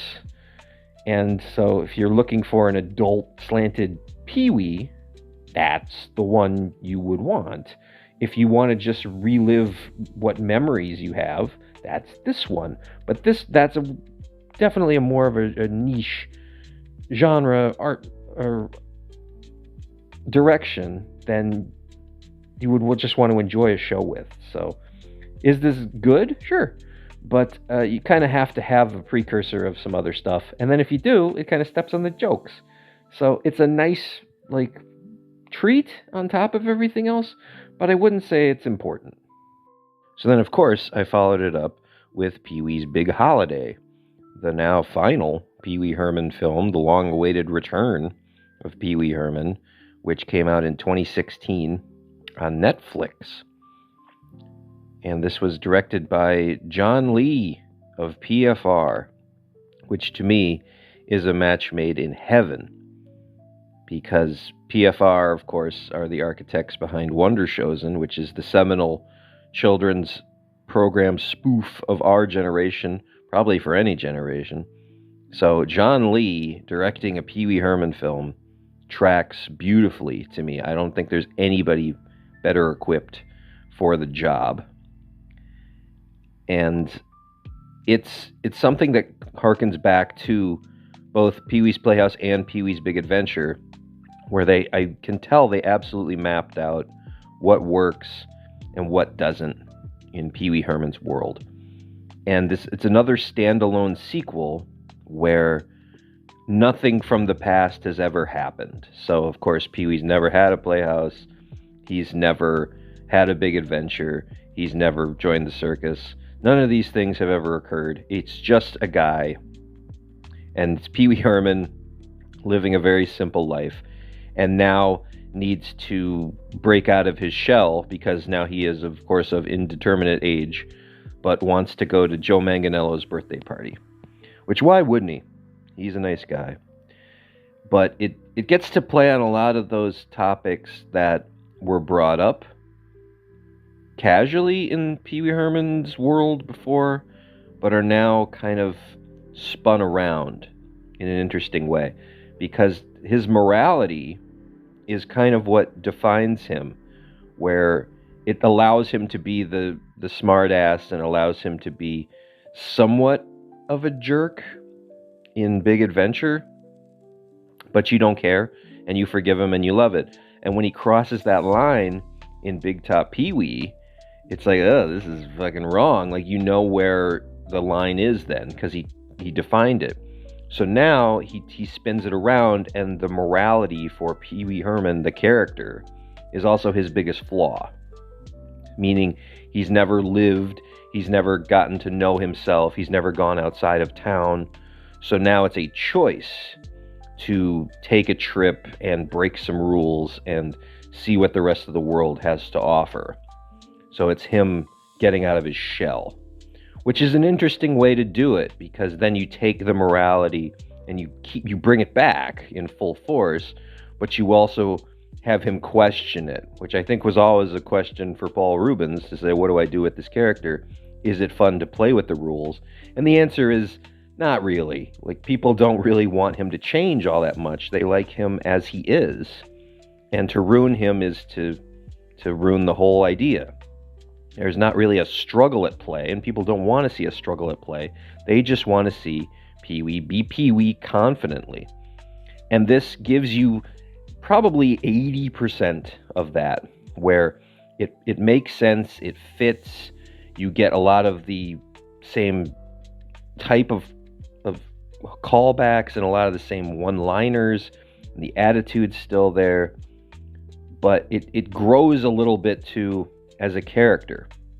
And I imagine it did matter a great deal where Paul Reubens was able to progress and show his turmoil in maintaining this innocence while also wanting to show more of a deeper side, which he does. I wouldn't say this is a drama by any means, but it plays on a really nice note of friendship and what it means to be liked and what it means to want to go and be driven for something.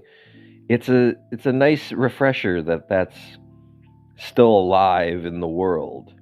And it doesn't have to be something big and elaborate, and it doesn't have to be something over the top. It really can be as simple as Pee-wee having homoerotic dreams about Joe Manganiello and wanting to go hang out with him in New York City at his birthday party. Well, at the same time, Joe Manganiello agonizing over how Pee-wee Herman miffed his weird advances when he was driving through town to get a milkshake. These are funny ideas, but are also executed in simple ways. And that's why this works really, really well. I think it's not perfect, because there's moments along the way that feel a little odd, but they are still genuinely funny, whereas something like Big Top Pee-wee had just odd-ass moments with no fucking jokes. This at least adds jokes and levity and humor to the moments that are like, what? Like, okay. And it brings back the good nature aplomb of Pee-wee as well, where he's able to charm everybody, he's able to empathize with everybody, and everybody helps him along the way too. So he can see the good that comes from it, and then he also gives back. And there's just a lot of fun to be had with it. A lot of memorable lines. I really like how it was modernized, but still went back to the roots that worked. It's a great mixture. I really like what they did with it. I don't know that you can do it any better. I think this is probably the best that's obviously the best you're gonna get as a Pee-wee Herman sequel, but it's also conceptually the best you could ask for. And as I keep revisiting this is, I think, my third or fourth time watching it, I like it more and more every time, because there's some real clever ideas at play, and there's still things I don't understand about it. Like, I don't know when it's supposed to take place, but I don't care. I still like it a whole lot. It still makes me smile, and it's a fresh, fun take on the character, and I think a good way to go out, because he just threw it all out there and left it all up for a new generation to discover. The only downside, I guess, is that it's kind of hidden away on Netflix. It's a nice thing to have distribution for your film on Netflix, because now anybody can watch it at any time. But because they're always churning out more product, nobody's recommending Pee-wee's Big Holiday to you on an algorithm. So if you happen to start paying attention after 2016, you will never find it. So you got to go look for it and search it out yourself. But the legacy, I think, will forever live on as long as people keep talking about him and as long as details keep coming out, like this documentary that's coming out here. So definitely well worth seeking out, but I think this is one that's really going to age well. I know it's been a while now since it came out, but I think give it another generation, and this is going to be one of those hidden gems that people really seek out, because it really does stand up to the test of time. Not as much as Big Adventure, but it's a really nice pairing with it. They complement each other well. So I definitely think this is well worth either seeking out or revisiting. So it was all leading to watching this, the new Pee-wee as Himself documentary, which premiered on the 23rd. It's brand new. And this is the result of director Matt Wolf chronicling 40 hours of direct interviews with Paul Reubens himself. This was all done a few years ago and compiled now after Reubens' death in 2023. And more than most documentaries, this one feels special and feels important. And I'm sure a lot of that comes from my own nostalgia and my own interest in the character. There was a kind of unique connection between people around my generation and Pee Wee Herman, because he did talk directly to you. He was so avant-garde different, and he did inspire a whole lot of comedy that you see all around you now. But more than any of those traits was something that was unique, where he stayed in character all the time in the public eye. More than most people, Paul Reubens aggressively tried to make Pee Wee Herman a real person, and not for his benefit. He did it as a mask and a shield, so that, oh, well, if you're mad at me, then take it up with me, but the character you see is the one pulling the strings type of deflection, which works both ways for him, because it means he could separate his own insecurities. He could keep his private stuff at home, he could go be silly, and he could keep somewhat anonymity. That was at a time when you actually could do that, because through the course of the 80s, he was able to really convince people that Pee Wee Herman was a real person. And this is despite the fact that there was existing film roles for him, and plenty of people knew who Paul Reubens as an actor was. He was able to actually tell the story that, no, this guy is real, don't worry about it. And because media was much more funneled at the time, it wasn't accessible everywhere, anywhere, you could do it. You could kind of control stories, you can kind of control your perception. And he did it for a long time.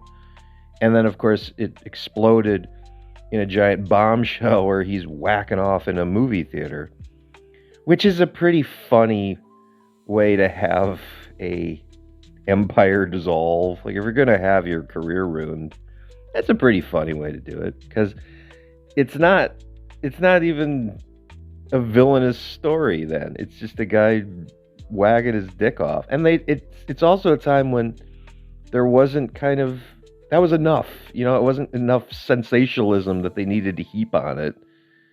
Because now, to get destroyed in the public eye, you really have to do dozens and dozens and dozens of hateful things, it seems like.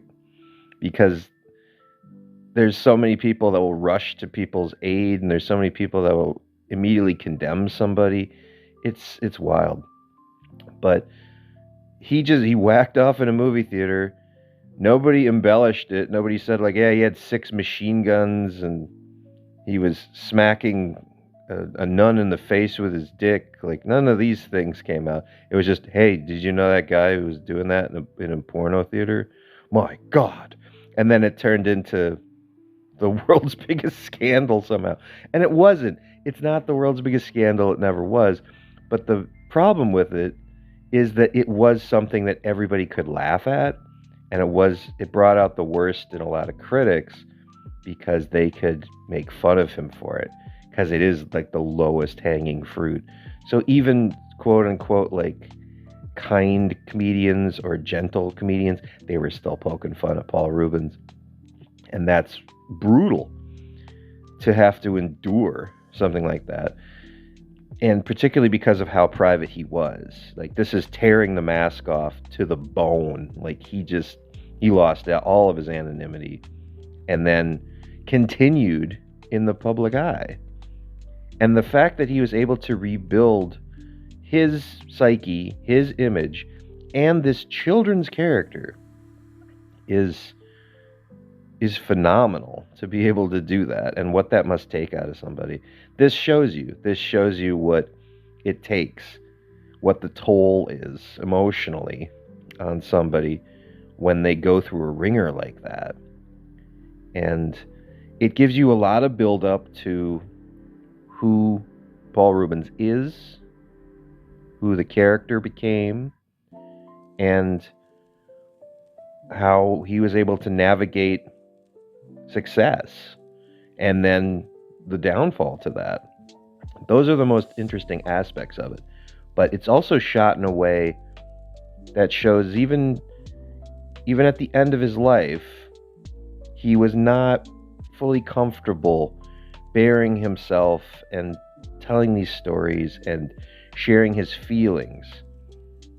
And that's a deeper level to a character piece than almost all of these documentaries come out with. Because so many of them are just the greatest hits, or a bunch of them are hit pieces on the person. It depends who's involved, I guess. And so if it's the individual participating, it's almost always a positive spin, because that's how they get them to tell the story to begin with. And if they're not involved, then it's like a hit piece where they're attacking them and saying like, oh, did you know this? Did you know this? And just trying to be a tell-all. And many times throughout it, Reubens himself will just look in the camera and say, why aren't I making this? I should be making this. I should be telling my story. At one point, he even outlines how he would be telling it, where he would say lines and phrases and then introduce like a cartoon and introduce like his vault of memorabilia and media, all these unseen photos and videos and things. And that's a totally different project. If that ever wants to come to light, that'd be fun and interesting. But for this story, this is the best version you're going to get of it. Obviously because Paul Reubens ain't around anymore, but also because he needed to be an antagonist to someone with a different viewpoint. He didn't need to be the antagonist of this story. He is the hero who overcame many, many obstacles, both ones he created and ones that were heaped onto him. But it needs to show the duality and the trouble that comes from trying to create different personas for yourself, because it doesn't really go away. You can have an issue and then just say, oh, it wasn't me, I dodged it, haha. It doesn't go away. It still stays with you, whether you're Pee Wee Herman, Paul Reubens, or Frank the Shoeshine Boy. It doesn't matter what you call yourself. It doesn't matter how you act. If something bothers you, it's gonna come back on you, and it's gonna weigh on you, especially if you wait this long. And I understand his viewpoint too, which is like the broad scope of my life. I believe that's how he was looking at everything, where he's saying like, oh, well, my life says I need to do these things, and then when there's time, I will come to grips with myself, and I will make peace with myself. And You never know how much time you have. That's a key piece that a lot of people don't think about all the time because it's depressing. But it's also true where you can't do that because if you script out your life, what happens if something else derails that? Then your whole script is fucked. So you can't really put off things like peace and harmony and loving yourself. And he did that. He did that for his whole life for the betterment of a television character or a public persona. And the film dives into a little bit about what that meant for him and his feelings. But I think he wasn't even truly cognizant of how much he lost in being this character for so long, and only that character for so long. It was great for his younger days, obviously. He seemed to really enjoy the duality, but I think at these last few years, since around the time Big Holiday came out, I think he was really grappling with the idea of, hey, it's me. Look, me. I'm both of them. And people didn't see it that way, or they didn't give Paul Rubens his flowers the way he felt they gave them to Pee Wee Herman. And again, even though they are the same person, he didn't get that validation because he had separated those personas in his head. So when you're applauding Pee Wee Herman, it took a long time for him to say, oh, that's me too, because he really did separate them so much. And what an interesting way to take a documentary. I kind of thought it would delve into that, but that's the main focus of this story. And it's sad. This is a sad story. It's an emotional story. And I think most importantly, if you don't know this character, there's a whole generation who maybe doesn't know or care who Pee Wee Herman is or was. And they can now watch this and get like a little encapsulation as to beginning and end. And I think if you do that, if you try to put myself in the shoes of somebody who doesn't know this character, who it hasn't resonated with, it's a cautionary tale. This is a horror story if you don't know who he is. If you're coming in blind, if you're 8 years old and you're watching this, you would never want to be a character in your life, because you would watch this and go, oh my God, look what he had to go through in order to be his best or his most effective. And that's scary. It's an effective method because he was very talented and very funny, but it's scary to think how much he gave away of himself and his whole identity just to be able to present himself to an audience he thought applied. Like, he would segment himself off, change himself, adapt himself for the audience, and they always tell you to do that. But to what extent is the question I think everybody eventually asks themselves if they're in this situation. And he gave it all a couple times over. And that's rare. You don't see that level of commitment. And for good reason, because look what happens. But highly recommended, obviously, for a variety of reasons. It's long. It's a 2-part documentary. It's about 3 hours. But if you are interested in him, if you did follow along with the Pee-wee lore like I did, I just immersed myself in all this Pee-wee stuff as much as I could in the last week.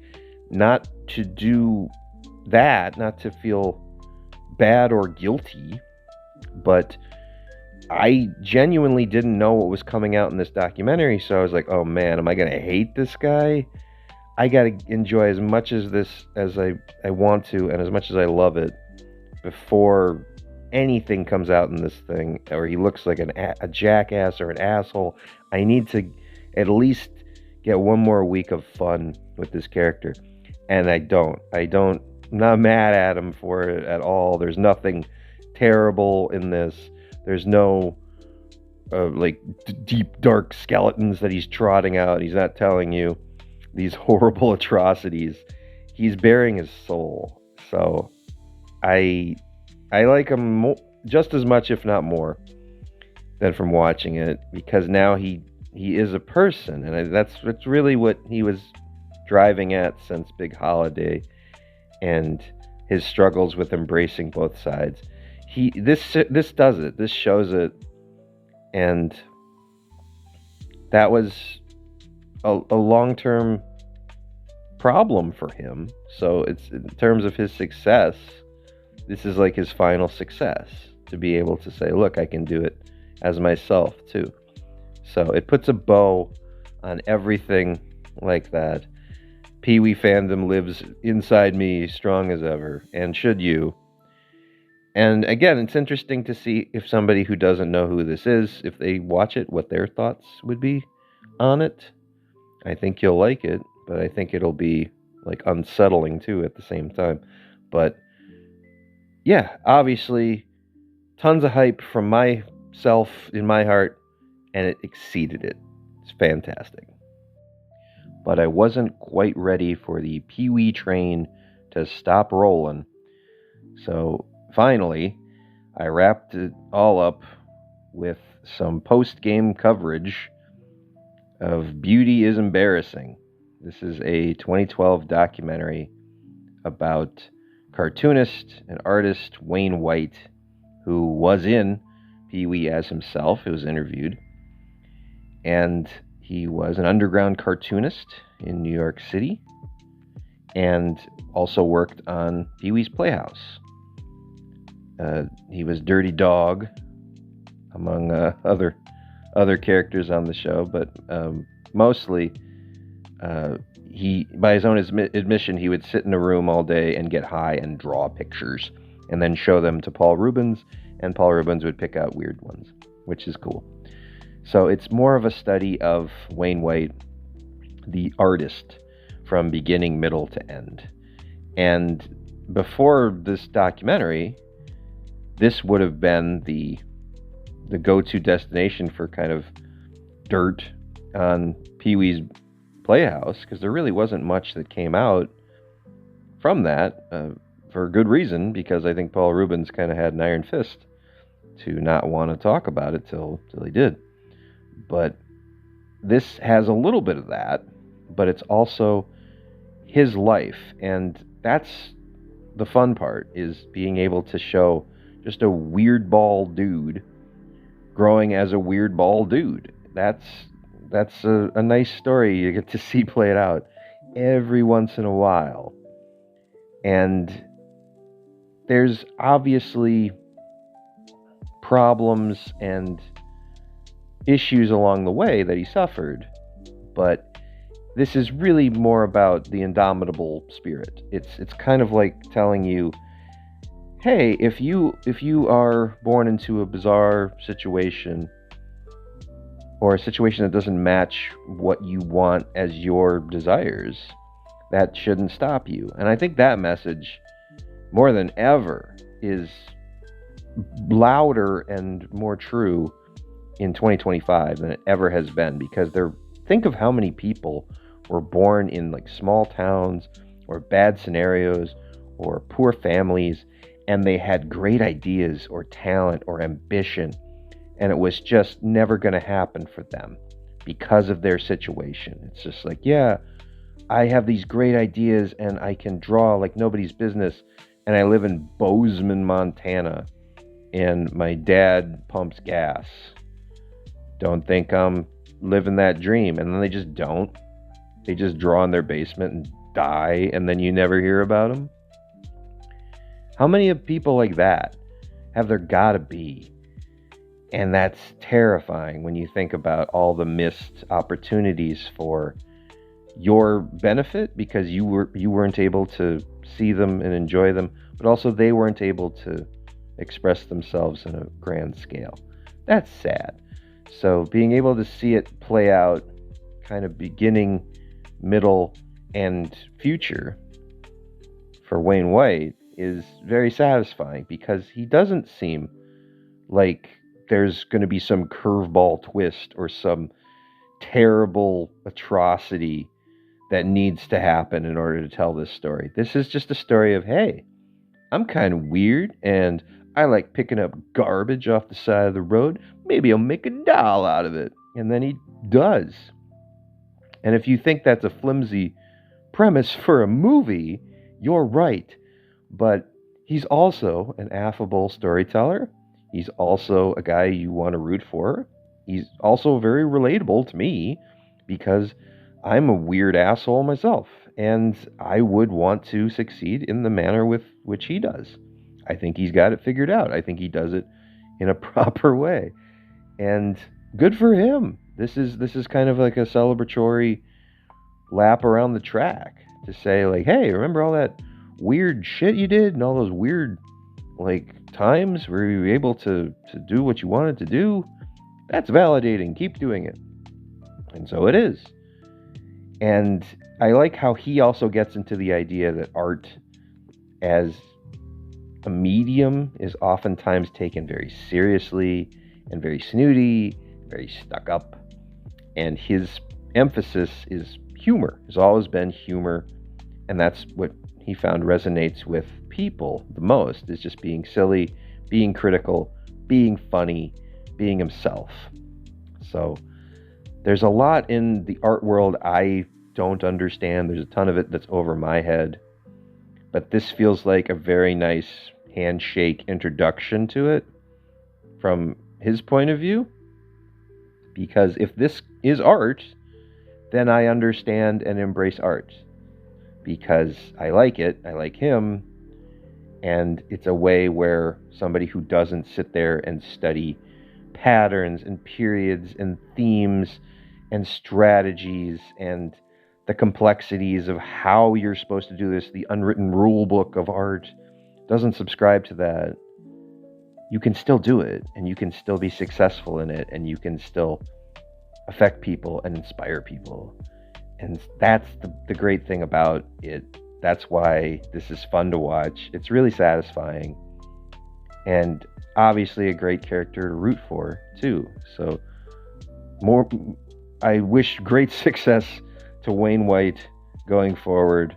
Let's make 100 more of these, because these are great. So that's it for May of 2025. What a month.